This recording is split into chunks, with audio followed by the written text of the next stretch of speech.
Bueno, en el día de hoy me gustaría hablar de un tema que es poco comprendido y que considero que todavía falta mucho por conocer, que es acerca del cerebro humano y que no me considero un experto en la materia. Simplemente este video va desde un punto de vista más racional y filosófico que desde el punto de vista biológico. Pero bueno, concretamente lo que me gustaría plantear en este video es por qué algunas veces es tan difícil de cambiar una idea o un pensamiento en una persona. Por ahí todos hemos tenido alguna que otra experiencia con una persona que la llamamos como testaruda, cabeza dura. Pero la gran pregunta es, ¿qué hay internamente en ese cerebro que lo hace propenso a eso? Por ahí no hace falta trabajar con personas o mencionar a las personas testaduras.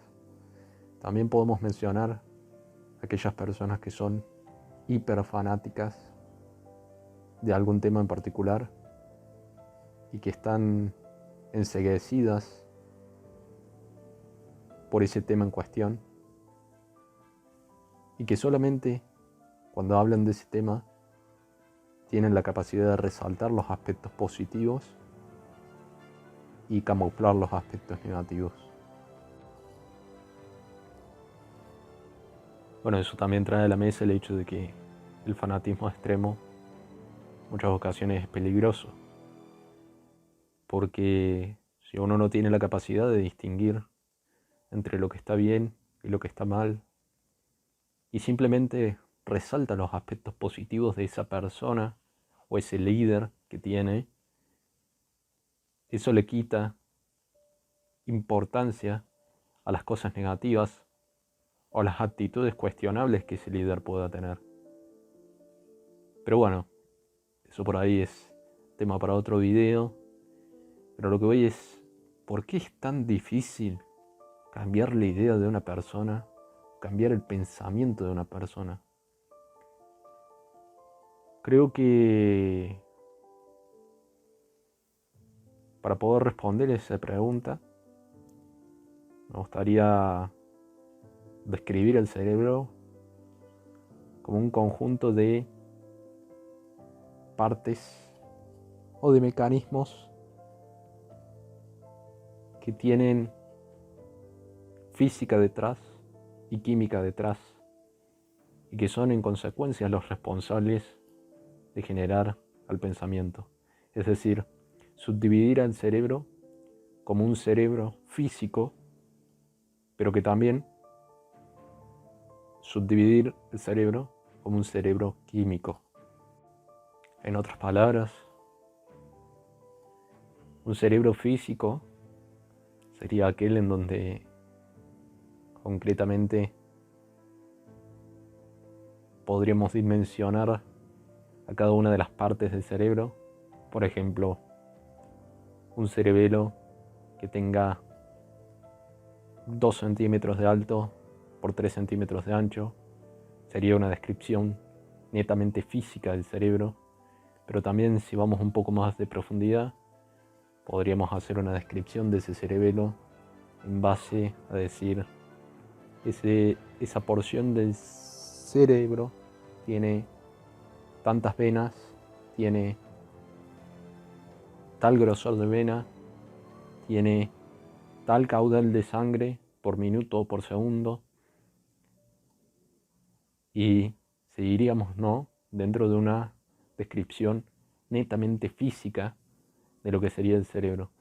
Simplemente sería una descripción de lo que vemos tal y como está.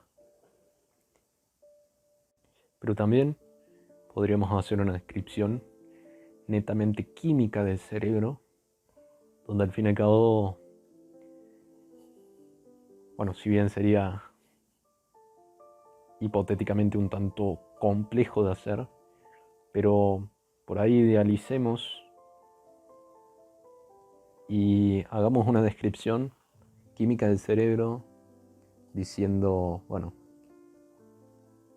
esta porción del cerebro, por ejemplo el cerebelo, tiene tantos átomos de carbono o tiene 500 moléculas de agua y además también tiene 500 moléculas de esta proteína, simplemente por dar números al azar y por cuantificar lo que vendría a ser el cerebro de forma química, simplemente por observación.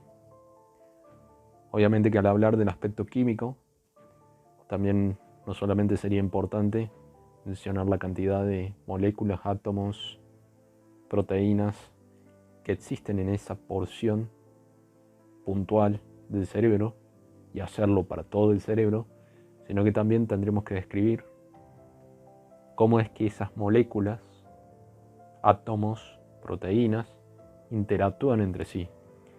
Entonces, el aspecto químico no solamente sería una cuestión de dar un número, sino también sería una cuestión de decir, bueno, cómo todo eso que contabilice se relaciona entre sí. Bueno, en base a haber dado una introducción de lo que hacía por referencia de un cerebro químico y de un cerebro físico, creo que también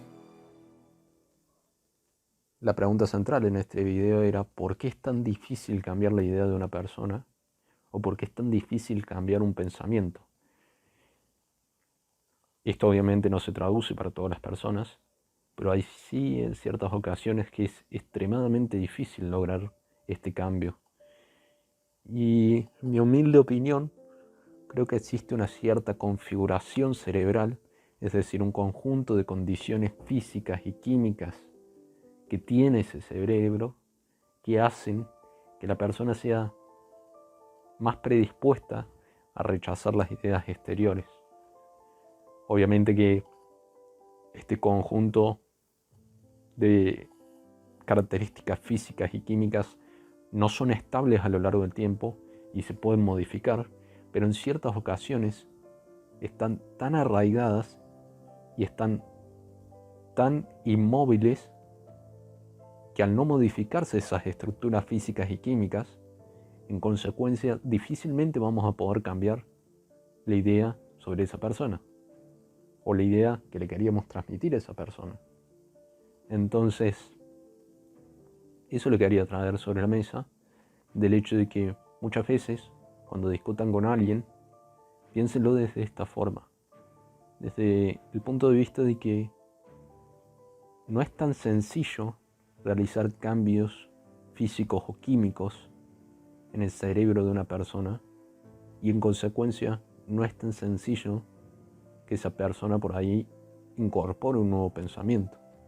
Entonces, no creo que sea imposible generar un pequeño cambio, ya sea desde el punto de vista físico, desde el punto de vista químico, en el cerebro de otra persona.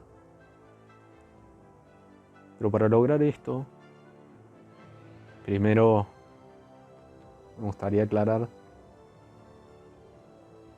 que creo que tiene más impacto si ese cambio físico o químico lo realiza la propia persona y no viene desde afuera.